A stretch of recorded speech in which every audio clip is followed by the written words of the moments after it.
네, 안녕하세요. 채널 제네시스 박 시청자 여러분. 오늘도 제네시스라면 과연 어떻게 할 건지 시청자 사연에 대한 거를 이제 피드백을 드릴 건데 이번에 질문 주신 분께서는 그러니까 여러 가지 몇 가지를 질문을 주셨는데 핵심 질문이 과연 본인이 이제 추가 매수할 물건에 대해서 어떤 거를 임대주택 등록하면 좋은지에 대해서 물어보셨고요. 참고로 이분이 뭐 별도 본인 개인정보는 주지 않으셨어요. 그래서 그냥 여기 보시는 것처럼,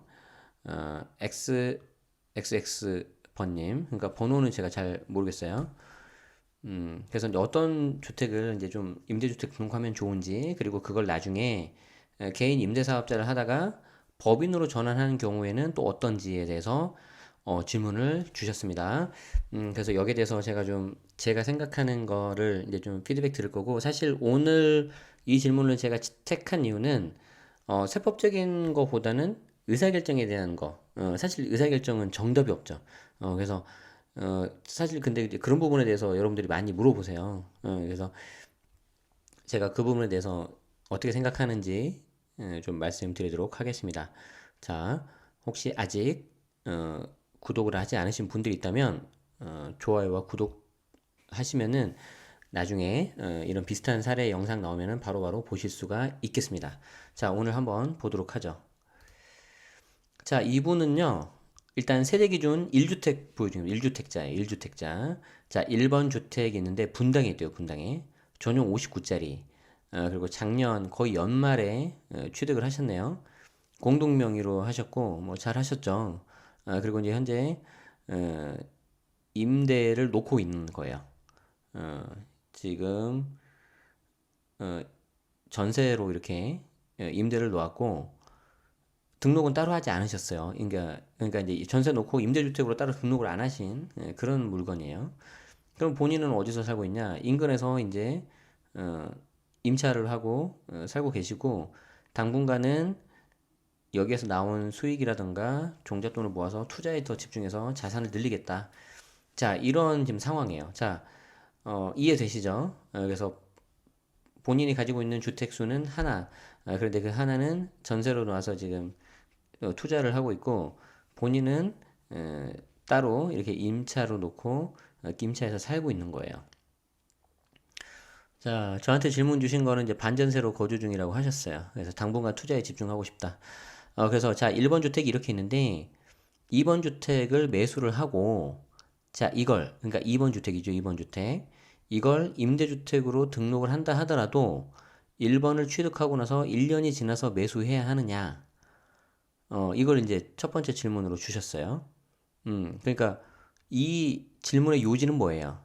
그러니까 내가 지금 1번 주택 분당에 가지고 있는데 2번 주택 하나를 더 사서 어, 하더라도 혹시 모르니까 일시적 이주택 비과세를 받으려면 1년이 지나서 2번 주택을 매수해야 되느냐? 자, 그 질문을 주셨는데 여기 제가 피드백 드렸죠. 이거는 뭘 어떻게 해야 되는지에 따라 달라요. 그러니까 내가 일시적 이주택 비과세를 가겠다 그러면은 당연히 1년 있다가 사서 2번 주택을 매수하고 나서 1번 주택을 일시적 이주택 비과세로 받는 전략이 맞을 거고 그게 아니고 내가 만약에 2번을 임대주택 등록을 하고 1번을 다른 방식으로 비과세를 받으려면 굳이 1년 지나서 안 사도 되는데 문제는 뭐예요? 그때 1번을 비과세 받으려면 거주주택 양도세 비과세로 가야 돼요. 그런데 말 그대로 여기는 거주를 했어 안 했어요? 지금 거주 안 했잖아요. 그렇기 때문에 그 전략으로 하시려면 1번에 들어가서 거주를 하셔야 된다. 자, 그렇게 해야 되는 거예요. 그렇기 때문에 이거는 지금 전략을 어떻게 가져가느냐에 따라 다른 거고 웬만하면 1년 있다가 사는 게 낫겠죠. 사람 일 어떻게 될지 모르니까. 그래서 지금 이 경우에 거주주택 비과세로 접근하시는 것보다는 일시주택 비과세로 접근하시는 게 훨씬 더 좋을 것 같아요. 편할 것 같아요. 이제 분당에 이제 어떤 물건인지에 따라서 투자 가치에 따라 다르겠지만 저라면 1년 지나서 2번 주택을 살 것 같다. 그러면은 올 연말에 사셔야 되겠네요. 그쵸? 자, 그래서 이제 두 번째 또 이제 두 번째 질문 주신 게 이거예요. 자, 그러면 일시적 2주택 비과세 받으려면 이번 주택이 19년 12월 28일인가요? 29일인가요? 1년이 지나야 되잖아요. 그렇기 때문에 19년 12월 29일 날 사시면 되는데, 사실 이거는, 지금 이제 질문 주신 분 보면, 물론 이제 특별한 어떤 개인 사정이 있어서 질문 주신 거라고 저는 생각을 하는데, 가끔가다 이런 분들 보시면은 정말 어떤 본인의 지적 호기심을 위해서 이렇게 물어보는 분들이 좀 있어요.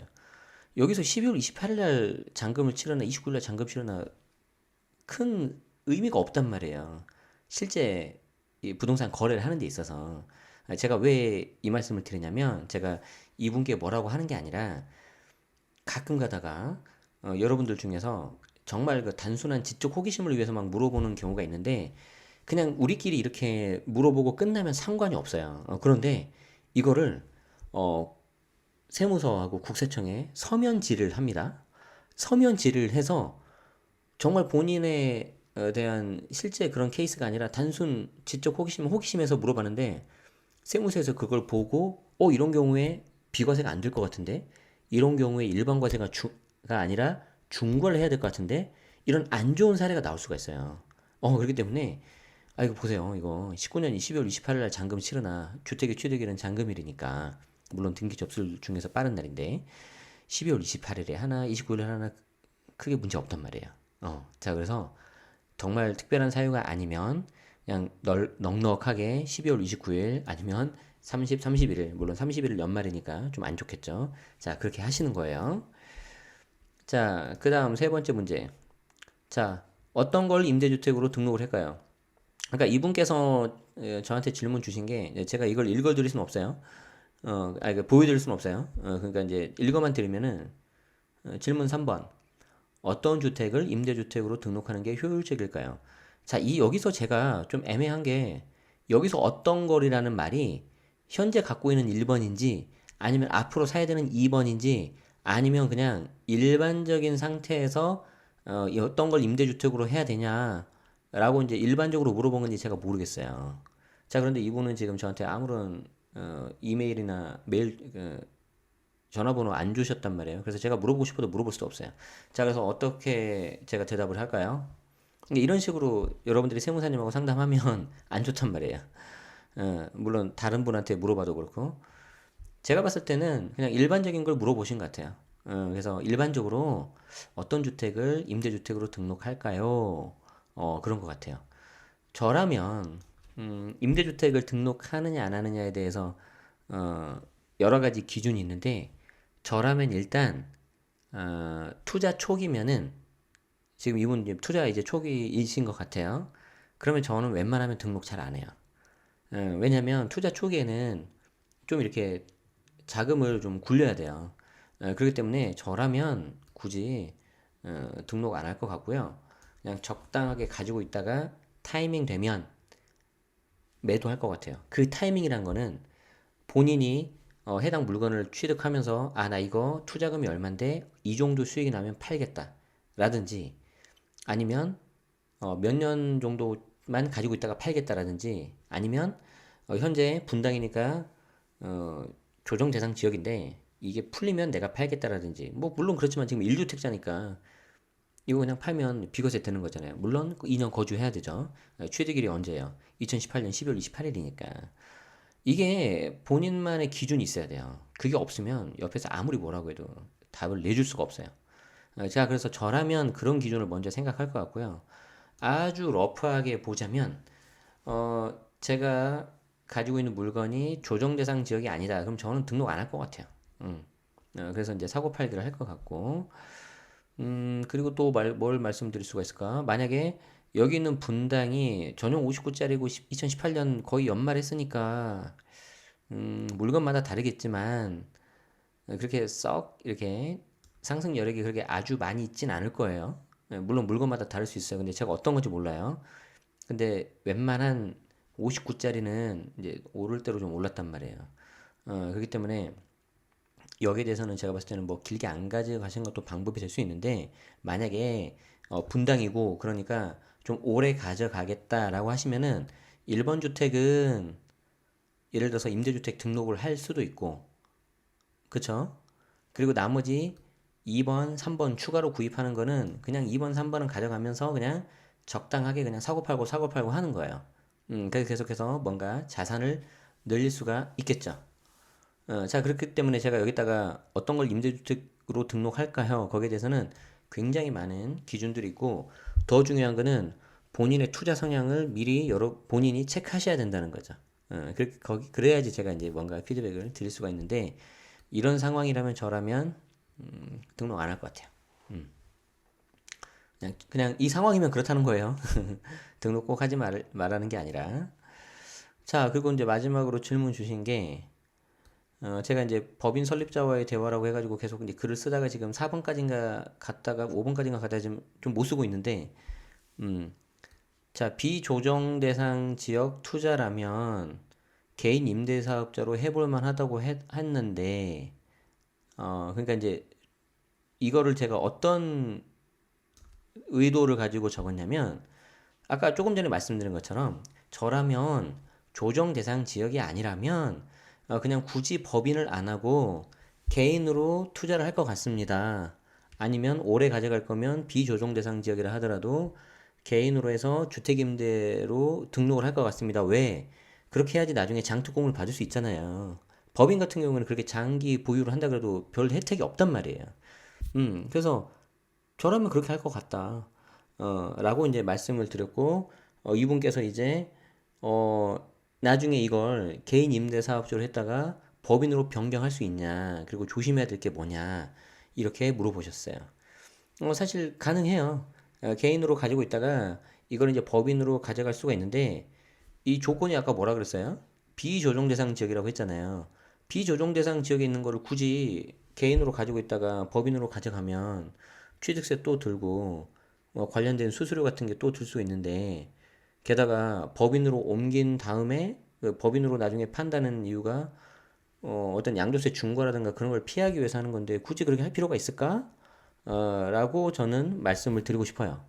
그래서 나중에 뭐 법인 전환이 가능하더라 하더라도 별로 실익이 없을 것 같다. 그냥 개인인 상태에서 사고 팔기를 하셔라. 어, 그리고 지금 주의해야 될 게 있을까요? 음, 좀 고민이 됩니다. 뭐가 고민이 되냐면, 음, 아마 이제 제 강의를 들으신 분들은 아시겠는데, 특히 이제 정규 수강생들, 제가 이제 작년에 2018년도에 신나게 강의를 하면서 어, 몇 가지 이렇게 다 말씀을 드렸는데, 설마 이렇게 될까요? 라고 했던 게 다 막혀버렸어요. 실제 그렇게 돼버렸어요. 장특공, 중공공 장특공 8년에 70% 해준다고 그랬잖아요, 정부가. 그런데 이제 50%로 없던 걸로 돼버렸잖아요. 70% 그거 이제 강의할 때도, 에이, 설마, 우리 장관님이 약속 어기실까요? 했는데, 그렇게 돼버렸고요. 제가 이제 거주하고 있는 곳이 용인 수지인데, 아니, 생각에 작년 초부터 많이들 오셨잖아요. 그래서, 아, 이거 좀 너무 오지 마세요. 이렇게 이러다가 묶일 것 같아요 했는데 또 묶였고요. 그래서 지금 최근에 나오는 기사들이 추가 규제 정책에 대해서 법인 포함해서 몇몇 이야기들이 지금 나오고 있습니다. 노코멘트 하겠습니다.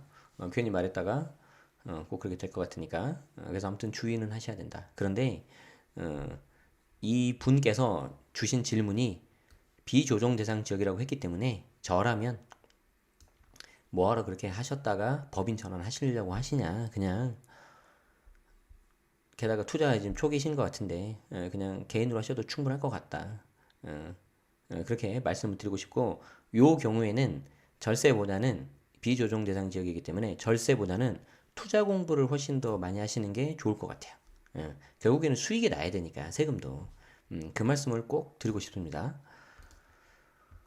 그래서 좀 전에 말씀드린 것처럼 임대주택을 등록해야 되냐 말아야 되냐에서 이제 몇 가지 이제 제가 좀 말로 설명드렸는데 좀 어려우실까봐 저만의 기준을 좀 몇 가지를 말씀드리자면, 목표 수익률 혹은 매도 기간을 정하셔야 되고요. 해당 아파트가 연식이 오래됐다면 8년 좀 약간 부담된단 말이에요. 그쵸? 그리고 향후 공급량을 체크하셔야 되는데 현실적으로 향후 공급량은 한 2년에서 3년 정도밖에 안 되죠. 그래서 어, 이건 약간 좀 의미가 없고 만약에 예를 들어서 구도심으로 들어간다거나 그러면 이제 공급을 할 수가 없겠죠.